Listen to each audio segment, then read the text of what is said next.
Hello friendo, आप सब लोग कैसे हो? अच्छा है, आप सब अच्छे ही होंगे, है ना। अपने अपने घर पर सब अच्छे हैं, मैं भी ठीक हूँ। अच्छा देखो, तो मैं आज आपको एक कहानी सुनाने जा रही हूँ और ध्यान लगा के सुनना और सुन के इसका प्रयोग भी करके देखना कि ये जो मैं कहानी सुना रही हूँ इसमें क्या हमें सीख मिलती है, इससे क्या हमारा फ़ायदा है। तो सुनिए, मैं सुना रही हूँ। एक गांव में एक बहुत बड़े राजा रहते थे।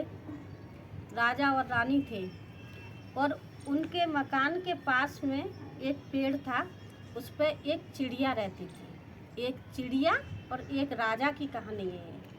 एक चिड़िया और एक राजा की कहानी है। तो वो चिड़िया रहती थी, अपने बेचारी घोंसला बनाती थी पेड़ पर और घोंसला बना के उस पर बैठती थी, रात को सोती थी। फिर उसके बच्चे हो गए, 2 बच्चे थे। बच्चों को दाना पानी लाती थी, अपने बच्चों को खिलाती थी। तो पास में इतना बड़ा राजा था, इतना पैसा वाला था कि उसके बराबर 7 गांवों में कोई पैसे वाला नहीं था। कोठी हवेली बहुत अच्छी बनी हुई थी, लेकिन उसमें क्या था, उस राजा के अंदर एक चीज़ थी कि उसके अंदर दान धर्म वाली कोई चीज़ नहीं थी।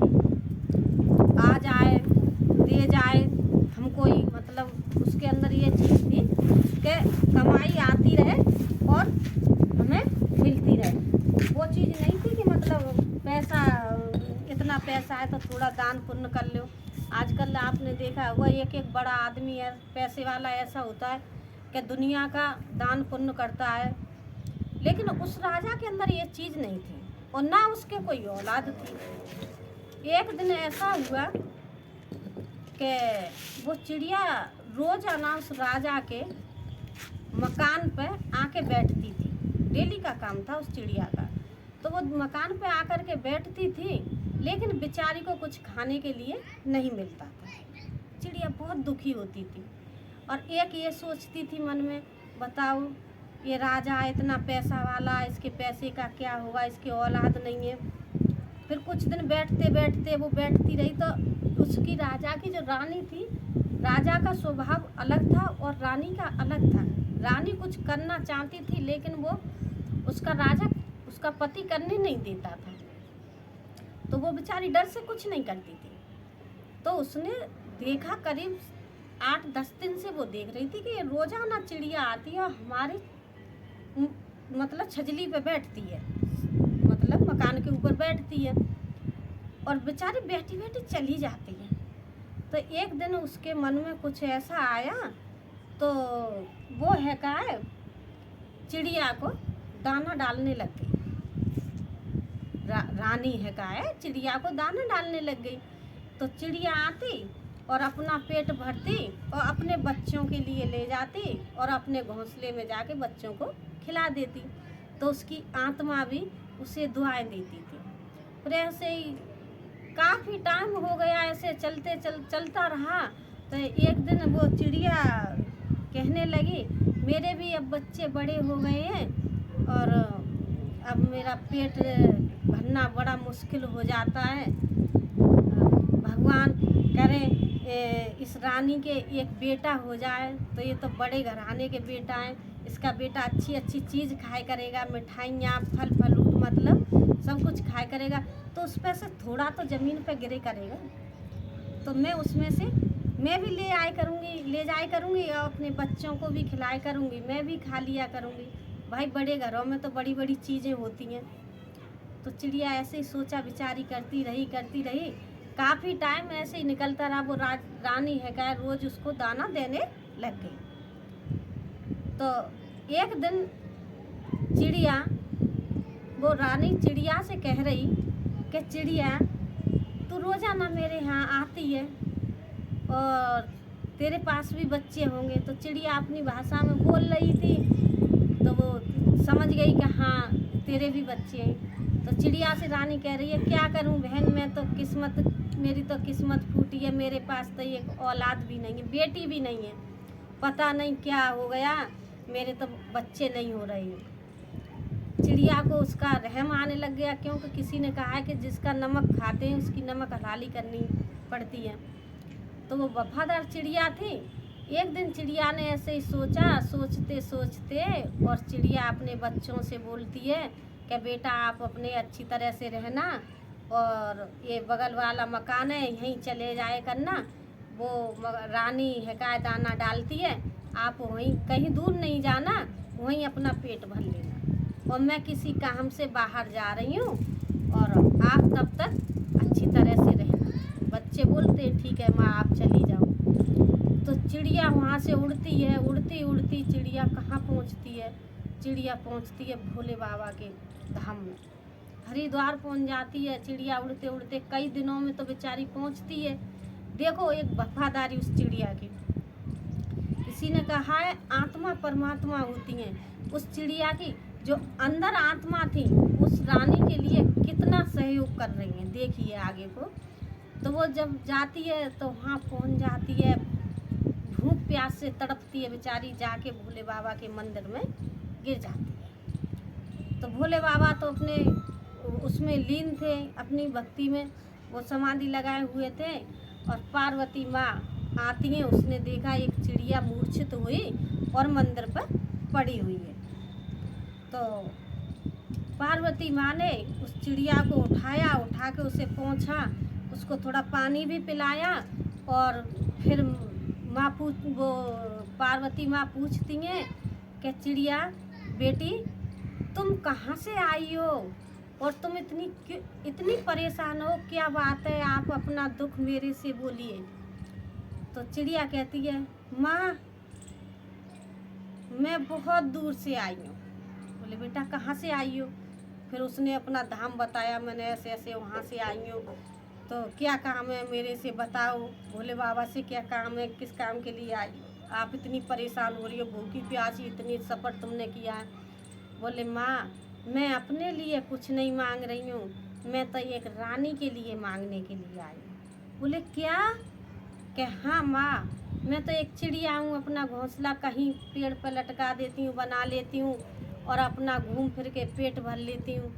माँ मेरी पास में एक बड़े सेठ राजा का मकान है, बहुत पैसे वाला है, उसकी बराबर हमारे यहाँ पे कोई पैसे वाला नहीं है। लेकिन माँ वो बहुत कंजूस है, न कोई पूजा पाठ उसके घर में होता है, कोई भिखारी आता है उसको कोई भिक्षा नहीं मिलती है, और कभी किसी पशु पक्षी को दाना नहीं डालते, मतलब ना कोई ज्ञान ध्यानी किताब पढ़ते हैं, ना कोई ज्ञान की बात करते, उसे तो बस पैसा पैसा पैसा पैसा के अलावा कुछ नहीं है। लेकिन उसकी जो राजा की रानी है उसका स्वभाव थोड़ा अलग है, वो करना चाहती है लेकिन वो अपने पति की वजह से नहीं कर पाती है। तो पार्वती माँ बोली हे बेटा चिड़िया बिटिया आप मुझे ये बताओ कि तुम क्या चाहती हो? बोले माँ मैं ये चाहती हूँ आप भोले बाबा से बोल के और एक रानी को औलाद दे दो। बोले अच्छा बेटा ऐसी बात है, तो ठीक है मैं अभी भोले बाबा से बात करती हूँ। अब इधर क्या हुआ कि पार्वती माँ भोले बाबा के पास पहुँची, इधर भोले बाबा की आंखें खुलती हैं तो बोली प्रभु मैं आपसे कुछ कहना चाहती हूँ। बोले कहिए क्या कहना चाहती हो आप? बोले एक चिड़िया इतनी दूर से और देखिए यहाँ हरिद्वार में आई है, और इसे एक अपने लिए कुछ नहीं मांग रही है, एक चिड़िया को देखे ये अपने लिए कुछ नहीं मांग रही है। ये इसके बगल में एक बड़ा सेठ रहता है, इस नाम का सेठ है, और सेठ और सेठानी मतलब राजा और रानी है, उनके कोई औलाद नहीं है। प्रभु देखिए उनके औलाद है या नहीं। भोले बाबा बोले अच्छा ठीक है मैं देखता हूँ। उन्होंने आंख बंद करी, आंख बंद करके अपने ध्यान में बैठ गए, और जब आंख खोली तब उन्होंने बताया पार्वती माँ को। बोले प्रिया इसमें इस राजा के तो कोई संतान है ही नहीं है। बोले प्रभु आप क्या कह रहे हो? कि हाँ मैं सच बोल रहा हूँ, इसके कोई संतान नहीं है। तो प्रभु कुछ भी करो लेकिन इसको एक संतान दे दो। बोले देखो पार्वती आपको नहीं पता है, आजकल सारी चीज़ दान पुण्य धर्म से मिलती है। ये ऐसे इंसान है कि ये कभी किसी भूखे को खाना नहीं खिला सकते, किसी भिखारी को भिक्षा नहीं देते, किसी जीव जंतु को दाना नहीं डालते, किसी को पानी नहीं पिलाते, कभी इन्होंने रामायण पुराण कुछ नहीं पढ़ा है, कभी ये पूजा पाठ नहीं करते, धूप बत्ती नहीं जलाते हैं, कुछ नहीं करते, तो इनको औलाद कहाँ से मिलेगी? इनको तो एक सिर्फ धन ही धन चाहिए, तो इनको धन मिल रहा है। पार्वती जी उस चिड़िया की बात पे ध्यान देते हुए कहती हैं, प्रभु अब चाहे कुछ हो जाए लेकिन मेरे इस चिड़िया की तरफ से फिर उन्होंने चिड़िया की कहानी सुनाई। बोले ये चिड़िया बेचारी कहाँ से कहाँ तक आई है, और प्रभु इस चिड़िया की बात रखनी पड़ेगी आप। तो महादेव बाबा तो भोले भंडारी तो भोले भंडारी, थोड़ी सी देर में मनावे में मन जावे। बोले अच्छा ठीक है पार्वती जी, आप कहते हो तो ये काम मैं कर देता हूँ, लेकिन एक शर्त होगी, चिड़िया को बुलाओ। चिड़िया आ गई, प्रभु प्रणाम। बोले बेटा ये बताओ, इसको औलाद तो हम दे देंगे, एक बेटा दे देंगे, लेकिन इससे ये बोलना कि कुछ दान धर्म कुछ करे, कथा भागवत कुछ कंकुआ बावरी बनवाए। चिड़िया बोली कि प्रभु जहाँ तक मेरी कोशिश होगी मैं उसको समझाने की पूरी कोशिश करूँगी, लेकिन आप प्रभु कैसे भी करके मेरी तरफ से और उस रानी को एक बेटा दे दो। जब उसका बेटा हो जाएगा तो उसका बेटा अच्छी अच्छी चीज़ खाए करेगा, तो मेरे भी बच्चे वहाँ आ जाए करेंगे, तो उसके जो नीचे टुकड़ा गिरे करेंगे उनको मेरे बच्चे भी खा लिया करेंगे और मैं भी खा लिया करूँगी, हमको भी कुछ उसकी तरफ से मिल जाएगा। बोले अच्छा चिड़िया, हमने वरदान दिया। बोले ठीक है प्रभु, प्रणाम प्रभु। और चरण छू के चिड़िया चल देती है वहाँ से, फिर लौट के आती है। जब आके देखती है तो महल में देखती है थोड़े बहुत दिनों बाद, 9 महीना पीछे, और रानी साहिबा के एक बेटा पैदा होता है। चिड़िया देखती है और बड़ी खुश होती है। जब उसके पेट में बच्चा होता है तो चिड़िया को एहसास हो गया कि मेरी प्रभु जी ने, भोले बाबा ने मेरी बात मान ली, और देखो मेरी बात मान के रानी को एक पुत्र दे दिया। जब बच्चा उसके हो जाता है, करीब बच्चा हो जाता है, 1 साल हो गया, 2 साल हो गए, 3 साल हो गए, उस राजा ने, अब चिड़िया की भाषा कहाँ समझ में आएगी? चिड़िया तो अपनी भाषा बोलती है, लेकिन न राजा समझ पाता है न रानी समझ पाती है। वो उन्होंने बच्चा होने पे ये भी नहीं किया कि किसी पंडित को खाना खिला दे। लगा लो हिसाब, कितना कंजूस आदमी था। तो ऐसा हुआ कि जब 1 साल हो गई, 2 साल हो गई, 3 साल हो गई, 4 साल जब हो जाती हैं तो चिड़िया दुखी होके हिम्मत हार के फिर चिड़िया फिर हरिद्वार जाती है। बच्चों को समझा जाती है, अपने बच्चों को, बेटा आप अच्छी तरह से रहना, और मुझे कोई ज़रूरी काम है और मैं ऐसे ऐसे जा रही हूँ, आप अपना ध्यान रखना। बोले ठीक है माँ, आप चली जाओ। देखिए उस चिड़िया को, पहले भी गई थी, अब फिर दोबारा जा रही है। अब चिड़िया जाती है, फिर मूर्छित होकर वहाँ गिर पड़ती है। फिर गौरा माँ, पार्वती माँ आती हैं और उसे चिड़िया को उठाती हैं और पूछती हैं, बेटा अब क्या बात है, अब क्या परेशानी है? माँ मुझे माफ़ कर दो, मैंने बहुत बड़ी भूल की, मैं आपसे वरदान तो ले गई, लेकिन मैं राजा और रानी को समझा नहीं पाई। मैं अपनी भाषा में बोलती हूँ लेकिन मेरी भाषा नहीं समझ पाते हैं। माँ आप कोई ऐसा कार्य कीजिए, आप तो अंतर्यामी हो, और कोई ऐसा चमत्कार दिखाइए कि आप वहाँ जाके उस राजा और रानी को थोड़ा ऐसा ज्ञान दीजिए कि वो थोड़ा सा धर्म पुण्य करने लग जाएं। तो पार्वती जी फिर भोले बाबा से ऐसे ही बोलती हैं कि प्रभु ऐसे ऐसे ये चिड़िया फिर आई है, इसने बहुत कोशिश की लेकिन उसके कान पर जूं नहीं रहेंगी, और वो राजा तो अभी तक कुछ कर ही नहीं रहा है। तो महादेव जी कहते हैं कि देखो पार्वती जी, मैंने आपसे पहले ही कहा था कि जो जैसा है उसे कहाँ तक समझाओगे, उसे जितना दोगे उतना वो रखता जाएगा, उसमें से ये भी नहीं कहेगा कि थोड़ा सा किसी को दान कर दो। उसने ये तो नहीं सोचा, उसे क्या पता है कि ये मेरे औलाद कहाँ से और कैसे आई है। वो तो अपना चमत्कार वैसे ही समझ रहा है कि मेरे पास तो पैसा है, मेरे तो औलाद भी हो गई। तो चिड़िया बहुत रोती है, बिल्कुल तड़पती है और उसे कहती है पार्वती माँ से, माँ कैसे करके भी इसकी बुद्धि को सुधार दो माँ, राजा की बुद्धि को सुधार दो माँ। उस बच्चे का क्या होगा, बच्चे को अगर कुछ हो गया तो वो तो बेचारा नरक के नरक में ही रह जाएगा, उसने वो क्या देख पाएगा। फिर महादेव जी, पार्वती जी महादेव जी से कहती हैं, समझाती हैं। तब महादेव जी कहते हैं अच्छा चलो ठीक है चिड़िया, आप पहुँचो और हम दोनों जने आएंगे और उसको समझाएंगे। देखिए भाइयों, एक चिड़िया कितनी वफादार निकली। जब उस चिड़िया को रानी ने बाद में ही खाना वो दाना डालना चालू किया था, लेकिन वो उसकी वफादार हो गई, उसका एहसान बंद हो गई। उसके लिए 2 बार कहाँ हरिद्वार इतनी दूर उड़ती हुई गई, कितने दिन में पहुँचती, कितने दिन में लौटती थी वो, अपने बच्चों की परवाह ना करके। और उसने राजा के घर में एक बच्चा दिलवाया था। अच्छा, इधर क्या होता है, चिड़िया भी आ जाती है और इधर पार्वती जी और महादेव जी दोनों जने आते हैं, अपना रूप बदल करके एक बाबा के भेष में आते हैं। दोनों जने भिखारी टाइप में बन के नहीं, और आके उसी राजा के दरबार पे आके खड़े हो जाते हैं। बोले बेटा भिक्षा दो। राजा कहता है कौन आ गया, तो राजा नहीं देखता है। फिर कहते हैं बेटा कुछ भिक्षा दो। तो वो लड़का बाहर निकल के आता है, छोटा 5 साल का हो जाता है तब तक, 4 साल का। तो लड़का आके कहता है, फिर अपनी माँ से बोलता है जाके अंदर, माँ कोई साधु लोग आए हुए और कुछ खाने को मांग रहे, माँ ऐसा करो उनको कुछ खाना खिला दो। देखिए वो बच्चा, छोटा सा बच्चा बोल रहा है।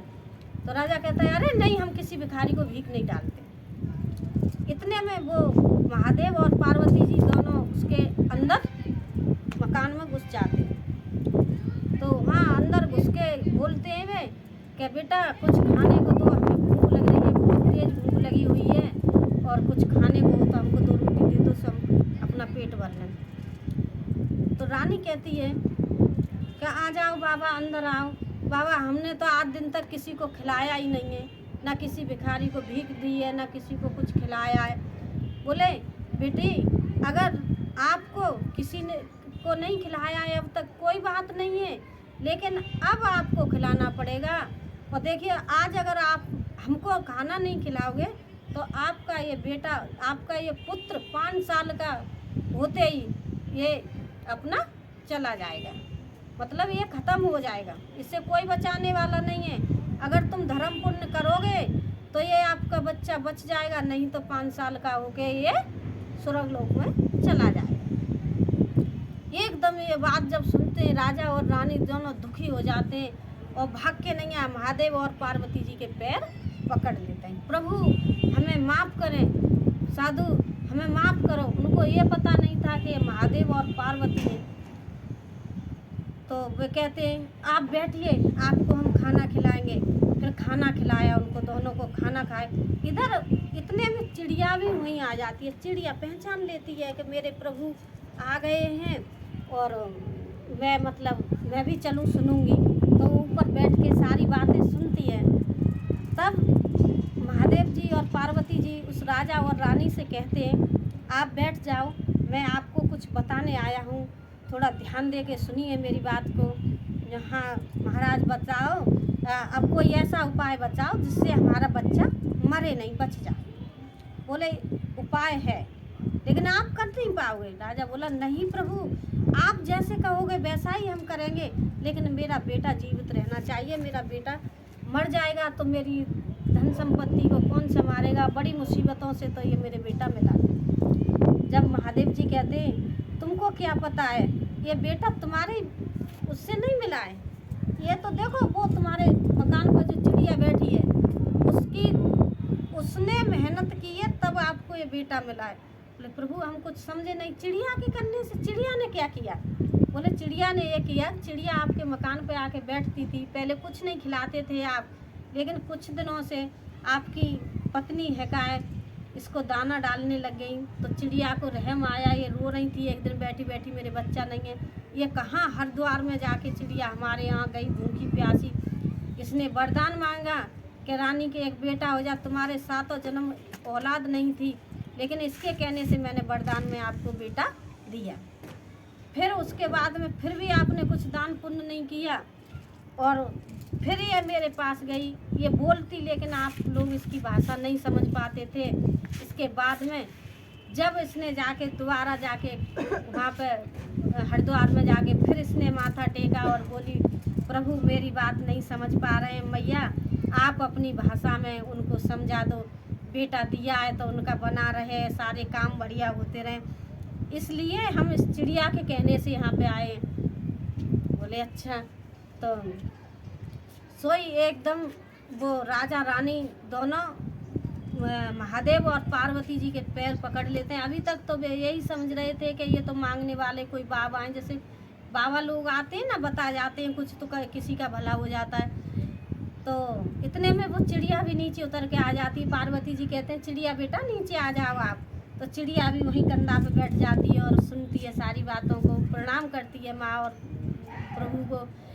तब वो राजा कहता है कि प्रभु हमको माफ़ करो, मैं भागवत करवाऊँगा, कुआं खुदवाऊँगा और नल लगवाऊँगा और दान पुण्य करूँगा, रामायण भी बैठाऊँगा और रामायण खुद घर में भी पढ़े करूँगा, अच्छी अच्छी किताबें लाऊँगा, पुस्तकें बढ़िया बढ़िया पढ़ने वाली ज्ञान ध्यानी चीज़ पढ़ूँगा और दान पुण्य करूँगा अपने घर में भी और भंडार करूँगा, ये करूँगा वो करूँगा।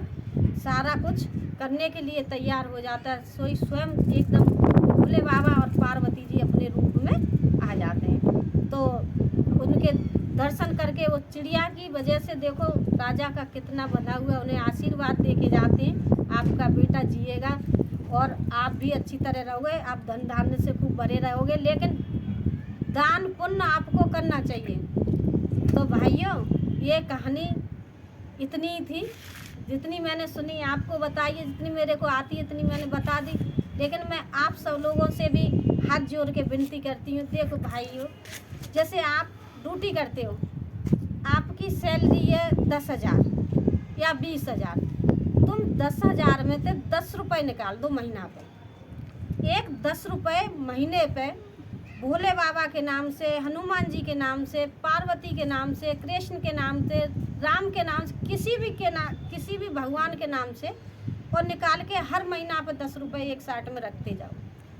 भाइयों मैं हकीकत बात बता रही हूँ आपको, जब आपके पास 1000 रुपये हो जाएँ, 100 रुपये हो जाएँ 10-10 रुपये से, तो उन पैसों का या तो गरीबों में खाना खिला दो उन पैसों से, या उन पैसों का प्रसाद ला के अपने बच्चों में गरीबों में बांट दो। देखिए भाई साहब ज़्यादा नहीं कह रही हूँ, आप दिन दूने रात चौगने बढ़ जाओगे। किसी को खिलाने से घाटा नहीं आता है और अपने खाने से कभी पूर्ति नहीं होती है। थोड़ा भगवान का भजन भी किया करो, अच्छाइयों पे ध्यान दो, बुराइयों पे ध्यान मत दो, किसी का बुरा मन सोचो, पहले कहो हे भगवान तू सबका भला कर, बाद में हमारा कर, सबको खिला बाद में हमको खिला। और भगवान सुलाता है भूखा लेकिन जगाता नहीं है, खाना खिला के ही सुलाएगा और जगेगा तब भी खाना खिलाएगा, लेकिन मिलेगा जब आप दान पुण्य कुछ करोगे। किसी के लिए तुम कुछ थोड़ा करोगे तो तुम्हारे लिए बहुत होगा। तो मैं आप सब लोगों से यही विनती करती हूँ, भगवान का ध्यान कीजिए, थोड़ा दान पुण्य जितना आप पे बने। ये नहीं है कि आप 1000 रुपये का खिला दो, आप भंडारा करवाओ। आपको दिख रहा है कोई गरीब आदमी दिख रहा है, बच्चे दिख रहे हैं, बड़ा बुजुर्ग दिख रहा है, बड़ा बूढ़ा आदमी है, देखो बेटा 1 रुपया दे दे मुझे, 10 रुपये दे दे, बाबा चल खाना खा ले। घर पे है तो अपने घर से ला के 4 रोटी खिला दो। बाहर है कहीं मिल रहा है तुम्हें, रोड पे मिल गया, बाबा आप खाना खा लो, समोसा खिला दो, कुछ भी खिला दो, मतलब उसकी। और देखिए पैसे देने से काम नहीं चलता है, हम खाना खिलाएंगे वो हमारी आत्मा में जाएगा, और आत्मा वो परमात्मा, आत्माओं की दुआ कभी खाली नहीं जाती है। तो इसी बात पर ध्यान दीजिए। अब मैं कहानी यहीं पर समाप्त करती हूँ, और मेरी कहानी अच्छी लगी हो तो लाइक करें, सब्सक्राइब करें, कमेंट करें और मेरे वीडियो को थोड़ा आगे बढ़ाएं। भाइयों मैं भी मेहनत कर रही हूँ, थोड़ा मेरा भी रहम कीजिए, आपको अच्छी अच्छी बात बता रही हूँ। और कल से मैं रामायण भी चालू करूँगी, कल से मेरे पूजा पाठ चालू हो जाएगा। तो धन्यवाद।